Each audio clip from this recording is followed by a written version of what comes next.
The books club में आपका स्वागत है। How to use the power of prayer by Joseph Murphy.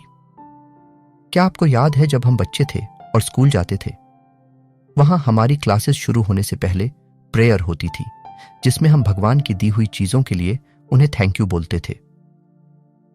Indian culture में तो यह भी माना जाता है कि सुबह सबसे पहले उठकर हमें तुलसी जी और सूर्य की पूजा करनी चाहिए।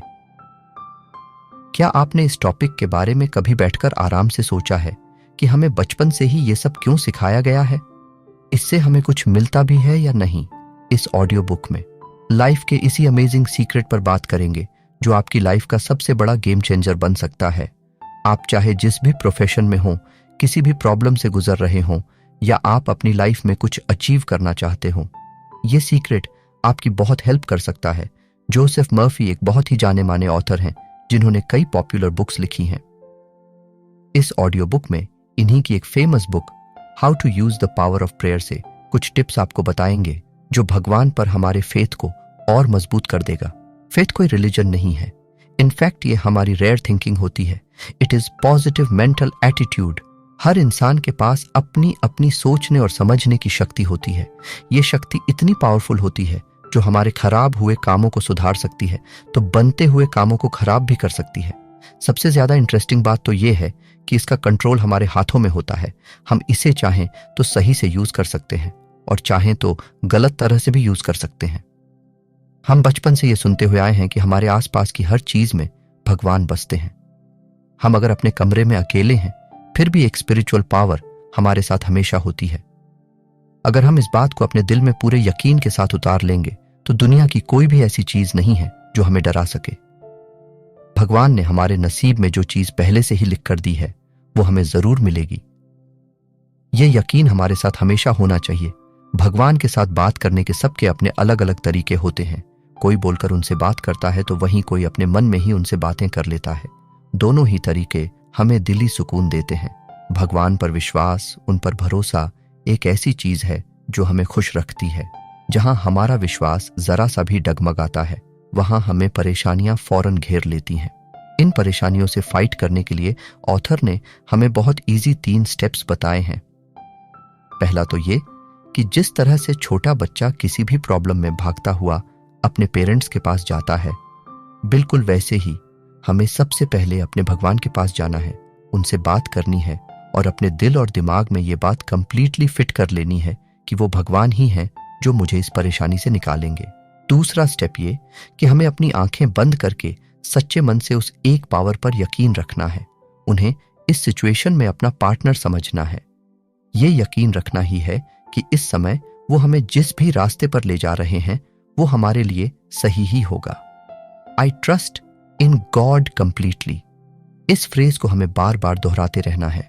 थर्ड स्टेप में हमें बिल्कुल बेफिक्र होकर अपने दिन की शुरुआत करनी है, अपने दिल में ये यकीन के साथ कि भगवान मेरे साथ हैं तो मुझे किसी का डर नहीं है। बस फिर आप देखिएगा कि किस तरह आप अपनी हर परेशानी का सल्यूशन इजीली निकाल लेंगे। अच्छा करने और सोचने से ही भगवान तक पहुंचा जा सकता है। क्या आपने कभी सुना है कि आपकी बॉडी में रिलीज होने वाले केमिकल्स आपके मूड को इफेक्ट करते हैं और इन केमिकल्स और हार्मोन्स की वजह से आपका मूड भी चेंज होता है?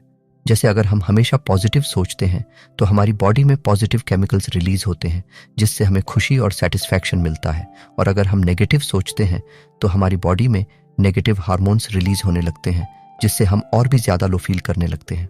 आपको जानकर हैरानी होगी कि अगर हमें कभी कैंसर, टीबी, आर्थराइटिस, ट्यूमर जैसी बड़ी बीमारियां हो भी जाती हैं तो सबसे पहले इनका क्योर हमारे माइंड से होता है।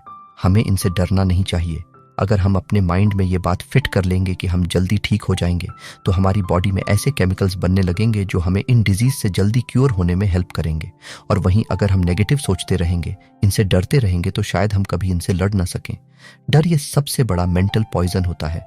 ऑथर हमें कई ऐसे मेंटल पॉइजन और उनके इलाज के बारे में बताते हैं जो वाकई में अगर हम अपनी लाइफ में शामिल कर लेंगे तो हम एक ब्यूटीफुल टेंशन फ्री लाइफ बिता सकते हैं। सबसे पहला मेंटल पॉइजन होता है किसी भी इंसान के लिए अपने दिल में नफरत रखना। इसका रिजल्ट हमें खुद से भी नफरत करने पर मजबूर कर देता है। उस इंसान के साथ कुछ भी अच्छा होता है तो हम अपने आप को कोसने लगते हैं कि ये चीज मेरे साथ क्यों नहीं हुई। दूसरा पॉइजन है फियर और लोनलीनेस। ये दोनों फीलिंग्स हमारे सबसे बड़े ऑब्स्टिकल हैं जो हमें अपनी लाइफ में आगे बढ़ने से रोकते हैं। और आखिर में तीसरा और सबसे बड़ा मेंटल पॉइजन है नेगेटिविटी। ये भगवान पर हमारे विश्वास और हमारे दिल की सारी होप को पूरी तरह से खत्म कर देती है और हमारे सब कॉन्शियस माइंड पर भी सबसे ज्यादा असर करती है। God is the life of principles, God is all love, God is all hope, God is all health and God is all good. जब हम इस बात को अपने मन में लिख लेंगे तो वो हमारे हर मेंटल पॉइजन को पूरी तरह से खत्म कर देगी। हमें अपने भगवान पर पूरा भरोसा होना चाहिए। इस पॉइजन से लड़ने के लिए हमारे पास कोई हथियार नहीं होता, बस अपने भगवान पर पूरा भरोसा ही हमें इससे जिता सकता है। हमें अपने सबकॉन्शियस माइंड में पॉजिटिविटी को लाना ही पड़ेगा। ये हमारी सबसे बड़ी हीलिंग पावर होती है। इसी से हमें गॉड पर कंप्लीट फेथ हो पाएगा कि वो हमारे साथ हमेशा है। अगर उन्होंने हमें किसी मुश्किल में डाला भी है तो वो ही हमें इस मुश्किल से बाहर निकालेंगे। जब ये सोच हम अपने सबकॉन्शियस माइंड में पूरी तरह से डाल देंगे तब देखिएगा कि किस तरह बड़ी मुसीबतें भी आपको बिल्कुल छोटी लगेंगी और आप कितनी आसानी से इन प्रॉब्लम्स से जीत जाएंगे। अपनी दुनिया बदलने के लिए सबसे पहले हमें उसे देखने का नजरिया बदलना होगा। अब आप सब 1 मिनट के लिए अपनी आंखें बंद कीजिए और एक गुलाब के फूल को इमेजिन कीजिए। आपको क्या नजर आया? उसकी मखमली खुशबूदार पंखुड़ियां जिन्हें टच करने से आपको खुशी मिल रही है, या फिर उसके नीचे लगे कांटे जिनकी वजह से आप उसे टच नहीं करना चाहते? मैं इसे हाथ लगाऊंगा तो मुझे कांटा चुभ जाएगा, मैं तो इससे दूर ही रहता हूं, एक्सेट्रा एक्सेट्रा। क्या आपके मन में ऐसे उत्साह है? आप में से बहुत से लोगों ने शायद कांटों पर ध्यान ही नहीं दिया होगा, बल्कि अपनी इमेजिनेशन में आपने सोचा होगा कि कितना सुंदर दिख रहा, ये गुलाब कितना खुशबूदार है। आप जानते हैं कि ये सारा खेल सिर्फ हमारे सोचने के तरीके का है। एक नेगेटिव इंसान किसी भी चीज में सिर्फ नेगेटिविटी पर ही ध्यान देता है, लेकिन एक पॉजिटिव इंसान नेगेटिविटी को इग्नोर करके पॉजिटिविटी पर ध्यान देता है। कांटों के बारे में सोचने से अच्छा आप रोज की खूबसूरती, उसकी खुशबू के बारे में सोचिए, और बस एक इतना मामूली सा बदलाव आपकी लाइफ बदल सकता है। हमारी लाइफ के किसी भी पड़ाव में अगर हम उस चीज के बारे में ही सोचते रहेंगे जो बुरी है तो हम कभी आगे नहीं बढ़ पाएंगे। लेकिन अगर हम सारी अच्छी चीजों के बारे में सोचेंगे तो हमें सिचुएशन बिल्कुल ही बदली हुई दिखेगी। ऑथर एक सीक्रेट शेयर करते हैं कि हमारी लाइफ की कोई भी सिचुएशन या प्रॉब्लम के एक्सपर्ट एडवाइस हम खुद ही होते हैं। हमें सिर्फ इस चीज को रियलाइज करना है कि इस दुनिया में सबसे बड़ा अगर कुछ है तो वो सिर्फ और सिर्फ इन्फिनिटी गॉड, इन्फिनिटी स्पिरिट है। जब हम भगवान पर पूरे मन से विश्वास करने लगते हैं तो हमें खुद पर भरोसा ऑटोमेटिक आ जाता है। फिर हमें परेशानियों में सॉल्यूशंस, बुराई में अच्छाई, सेल्फिनेस में भलाई और बेवकूफ़ी में समझदारी नजर आने लगती है। यानी हमारा दुनिया को देखने का नजरिया पूरी तरह से बदल जाता है, जिससे हमारी लाइफ बाहर की दुनिया में भी शॉर्टेड हो जाती है और हम अपने मन में भी एक सुकून महसूस करने लगते हैं। विश्वास हमारे मन की सबसे शक्तिशाली भावना है। ये आपको किसी भी टाइम और किसी भी सिचुएशन में बूस्ट अप कर सकती है। क्या आपने कभी ऐसा एक्सपीरियंस किया है कि हमारी लाइफ में जो इंसिडेंट हो रहे हैं वो ऑलरेडी हमारी मेमोरी में पहले हो चुके हैं? जैसे हमारा फ्लोर से गिर जाना, हमारा एक्सीडेंट हो जाना, किसी नए इंसान से हमारी मुलाकात होना, वगैरह वगैरह। ऐसा हमारे साथ पहले हुआ नहीं होता, बल्कि ये हमारा माइंड होता है जो ऐसी सारी चीजें सोचता रहता है। ये माइंड हर तरह की सिकनेस, डेथ, एक्सीडेंट, इन सभी चीजों पर बिलीव करता है। ये तब एक्टिव होता है जब हमारा अपने थॉट्स पे कंट्रोल नहीं होता। आपकी थिंकिंग आपकी चॉइस है भाई। इंसानी दिमाग है, ये तो कुछ भी सोच सकता है, लेकिन हमें ऐसे सोच को क्लियरली नो कहना चाहिए। हाँ, अगर आपको इमेजिन करना ही है तो जो चीजें खूबसूरत हैं आप उनके बारे में सोचिए। भगवान की मिरेकल के बारे में सोचिए। किस तरह रोज सुबह सूरज उगता है और दुनिया को रोशन कर देता है। किस तरह समुद्र का खारा पानी बादलों से मीठा पानी बनकर बरसता है। किस तरह हम जमीन में एक छोटा सा बीज डालते हैं और वो एक फलदार पेड़ में बदल जाता है। अगर कभी हम किसी परेशानी में पड़ भी जाते हैं तो हमारा ये सोचना सही नहीं है कि भगवान मुझे सजा दे रहे हैं, बल्कि आपको ये सोचना चाहिए कि भगवान आपको शायद स्ट्रांग बना रहे हैं। अगर आपने कभी किसी का बुरा नहीं चाहा तो भगवान आपके साथ कभी भी कुछ भी गलत नहीं होने देंगे। अगर आप पर आज कोई मुसीबत आई भी है तो भगवान ही आपको उसका रास्ता दिखाएंगे। आपको उन पर अपना विश्वास कम नहीं होने देना चाहिए। भगवान हमारे मन में बसते हैं। हर एक चीज में भगवान मौजूद हैं। इस सच्चाई को हमें अपने दिल में उतार लेना है और एक सच्चा भक्त बन जाना है। ब्लैक जैक कार्ड्स ताश का वो गेम है जिसे हम सभी जानते हैं। हम जब भी इसके बारे में बात करते हैं तो हम कहते हैं कि अरे ये तो किस्मत वालों का गेम है, और असल में भी ये किस्मत बनाने वाला खेल ही है। अगर हमने इसके एक एक कार्ड में छुपे हुए डीप मीनिंग को समझ लिया तो हमें समझ में आएगा कि ताश और किस्मत का रिलेशनशिप क्या है। इसमें टोटल 52 कार्ड्स होते हैं और देखा जाए तो हर एक साल में 52 हफ्ते होते हैं। 5 + 2 होता है 7। ठीक उसी तरह एक हफ्ते में 7 दिन होते हैं। ये पूरा हमारे 16 साइकिल से रिलेट करता है। तभी तो ये गेम या तो हमारी लाइफ बना देता है या फिर उसे पूरी तरह बिगाड़ देता है। इसमें एक जोकर का कार्ड होता है। हम उसे हमेशा नेग्लेक्ट करते हैं, लेकिन जब भी हम ये गेम शुरू करते हैं तो ये जोकर का कार्ड सबसे ज्यादा इंपॉर्टेंट रोल प्ले करता है। जोकर का कार्ड रिप्रेजेंट करता है हमारी लाइफ में हमारे भगवान के होने को। हम में से कई लोग ऐसे हैं जो भगवान को अपनी लाइफ में सेकेंडरी रखते हैं, जबकि वो हमारी लाइफ के मेन कैरेक्टर हैं। जब भगवान हमारे मन में बसते हैं तो हम अपनी लाइफ में उन्हें सेकेंडरी क्यों रखें? आप जानते होंगे कि ताश में 4 तरह के पत्ते होते हैं, लब, हुक्म, दिल और डायमंड, जो हमारे मैन, फिजिकल, इमोशनल और स्पिरिचुअल नेचर को सिंबलाइज करते हैं। इसका मतलब हुआ कि इंसान के चारों नेचर एक दूसरे से रिलेटेड हैं। हम मेंटली जैसा सोचेंगे बिल्कुल वैसा ही फिजिकली कर पाएंगे, और अगर हम अपने अंदर बसे उस स्पिरिचुअल स्पिरिट पर यानी भगवान पर यकीन रखेंगे तो वो हमारी इमोशनल हेल्थ अच्छी रखेंगे, जो हमारी तरफ हर तरह की पॉजिटिविटी को अट्रैक्ट करेगा। इससे हमारा अपने भगवान पर फेथ और भी मजबूत हो जाएगा। इन चारों नेचर में प्रॉपर बैलेंस ही हमें इस दुनिया में जीत हासिल करवा सकता है।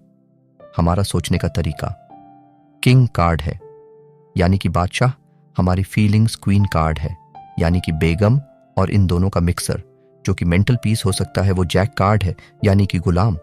ये तैयारी उतनी ही आसान है जितना आसान हमारा अपने भगवान पर भरोसा करना है। हमें गेम खेलते वक्त मोस्टली अपना कोई भी चांस लेने से पहले सोचते हैं कि ओह गॉड प्लीज मुझे हारने मत देना। बस इसी तरह अगर हमने अपनी लाइफ में कोई भी डिसीजन या स्टेप लेने से पहले अपने भगवान को इसमें शामिल कर लिया ना, तो फिर हमें किसी बात की चिंता होनी ही नहीं चाहिए, क्योंकि भगवान हमें अपनी लाइफ के हर पड़ाव को हंसते हंसते पार करवा ही देंगे। एक डॉक्टर सिर्फ हमारे घाव पर मरहम लगा सकता है, उसकी दवा दे सकता है, लेकिन उस घाव को पूरी तरह से हील तो सिर्फ भगवान ही करते हैं। हमने अक्सर विद्वानों को देखा है कि वो शांति में बैठकर ध्यान करते हैं, अपनी आंखें बंद करके जप करते रहते हैं। जप का मतलब हुआ कि वो अपने सब कॉन्शियस माइंड में ये बात दोहरा रहे हैं, I am at peace, I am at peace. क्या जानते हैं वो ऐसा क्यों करते हैं? वो लोग तो ऑलरेडी भगवान पर अटूट विश्वास रखते हैं, फिर उन्हें ऐसा कहने की क्या जरूरत है? वो इसलिए क्योंकि उन्हें ये पता होता है कि जब तक हम इस बात को अपने सब कॉन्शियस माइंड में पूरी तरह फिट नहीं कर लेंगे कि भगवान है, उन्होंने ये पूरी दुनिया बनाई है, वो इस दुनिया का और हमारा ख्याल रखते हैं, हमें सुकून देने वाले हैं, मुझे उन पर पूरा विश्वास होना चाहिए, तब तक हम अपने एक्शंस में ये चीज नहीं ला सकेंगे। जो हमारे मन में होगा हम वही अपनी लाइफ में कर पाएंगे। इसीलिए हमें मेडिटेशन में इतना सुकून मिलता है, क्योंकि मेडिटेशन करते वक्त हमारा सबकॉन्शियस माइंड नेगेटिव नहीं सोचता। ऑथर जोसेफ मर्फी ने हमें अपनी प्रेयर को सच करने का एक रास्ता बताया है। उनके अकॉर्डिंग हमने अपने आप को 7 तालों में बंद करके रखा है। हमें अपने भगवान के करीब जाने के लिए इन्हें खोलना है। पहला ताला है हमारी आंखें। किसी भी सिचुएशन में हमें उसके पीछे छुपी सच्चाई को देखना चाहिए। झूठ के पीछे का सच, नफरत के पीछे छुपी मोहब्बत और डिसअपॉइंटमेंट के पीछे छुपी होप। जब तक हम इन चीजों को नहीं देखेंगे तब तक भगवान पर भरोसा नहीं कर पाएंगे। दूसरा ताला है हमारी हियरिंग पावर यानी सुनने की शक्ति। हमें सिर्फ उन्हीं बातों को अपने दिमाग तक पहुंचाना चाहिए जो सही हों, पॉजिटिव हों। बाकी सारी बातों को हमें इग्नोर कर देना चाहिए, क्योंकि वो हमें कभी सही रास्ते पर नहीं ले जाएंगी। तीसरा ताला है स्मेल। जिन चीजों में से भगवान की शक्तियों की खुशबू है, हमें वही चीजें एक्सेप्ट करनी चाहिए, क्योंकि वो हमारे विश्वास को और ज्यादा बढ़ाती हैं। हमें अपने मन से वही स्मेल लेनी चाहिए जो हमारे मन को खुशियों से भर दे। चौथा ताला है टेस्ट। खाने का असर हमारी थिंकिंग पर सबसे ज्यादा होता है। हम क्या खा रहे हैं, कैसे खा रहे हैं, किसके साथ खा रहे हैं, ये सब बातें बहुत मैटर करती हैं। हर धर्म के लोग खाना खाने से पहले भगवान को जरूर याद करते हैं। वो इसलिए कि हम जो भी खाएं उसमें भगवान के लिए हमारा प्यार और थैंक्स मिला हो। पांचवा ताला है हमारी फीलिंग। जब भी हमारी कोई विश पूरी होती है, हमारा उसकी तरफ पहला रिएक्शन क्या है? हम उसके लिए भगवान को थैंक यू बोलते हैं या फिर शिकायत करते हैं कि इसमें अभी ये कमी है, वो कमी है। हम जिस चीज़ की भी तारीफ करेंगे भगवान उसे हमेशा बढ़ाएंगे, और जिस चीज़ को क्रिटिसाइज करेंगे वो उसे हमसे दूर करेंगे। ये बात हमें हमेशा याद रखनी है। जो दे सकता है वो ले भी सकता है। लास्ट के 2 ताले हैं हमारा कॉन्शियस और सबकॉन्शियस माइंड। ये सबसे आखिरी ताला है, क्योंकि जब हम अपनी पहले के 5 तालों को अपने भगवान पर भरोसे के साथ तोड़ेंगे तभी हमें हमारे कॉन्शियस और सबकॉन्शियस माइंड दोनों में एक सुकून महसूस होगा। वो सुकून जो हमारी प्रार्थनाओं की वजह से आता है। इस ऑडियो बुक को पूरा सुनने के बाद आपको ये समझ आ गया होगा कि आपकी प्रेयर तभी एक्सेप्ट होगी जब आपको अपने आप पर और अपने भगवान पर पूरा विश्वास होगा। एंड में आपके लिए एक बोनस टिप कि हमें सिर्फ इस बात का ध्यान रखना है कि हमसे कभी कुछ ऐसा ना हो जाए जिससे किसी और को दुख हो या परेशानी हो या फिर उनका दिल सूख जाए, क्योंकि आज की लाइफ का फॉर्मूला यही है, कर्मा आप जैसा करेंगे वैसा ही भरेंगे। अगर आप किसी के साथ कुछ बुरा करके अपने लिए भगवान से अच्छाई की प्रेयर करेंगे तो वो प्रेयर कभी एक्सेप्ट नहीं होगी। उम्मीद है आपको द बुक्स क्लब की ये पेशकश पसंद आई होगी। अगर आप ऐसा ही सिमिलर कंटेंट सुनना चाहते हैं तो कमेंट करें।